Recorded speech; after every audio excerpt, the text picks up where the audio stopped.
आस देखमा दुई छुआ के नेकरी मुई एकला केन्ता ट्रावेलिंग करसी जी। हेलो एवरीवन, जुहार, welcome back to my mini blog.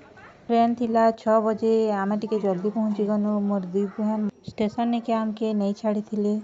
समलपुरा थिनु बोलकरी जल्दी करी खेतराजपुर के पहुँची गनु। ट्रेन नाई आसते तेल आमे आबार तक 6 बजे जेंता ट्रेन आला आमे बसिकरी बाहरी पड़लु सिंगापुर के।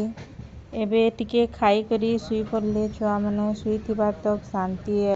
आज ट्रेन पूरा घंटे 1.5 घंटा लेट चालू थिला। सिंगड़ा खाईदेलु आ बाबू निनी भी उठी पड़ले। उठला परे सर्कस स्टार्ट करदेली। ट्रेन पूरा 1.5 घंटा लेट चालू थिला। आमे 6 बजे नु बसिचु, 12:30 बजे पहुँचीबार कथा 1:30 ही न पहुँची नहीं थे। मैंने पूरा बीते जाइथिले न। एकला दुई छुआ के नहीं को ट्रावेलिंग करवाटा बहुत कष्ट है।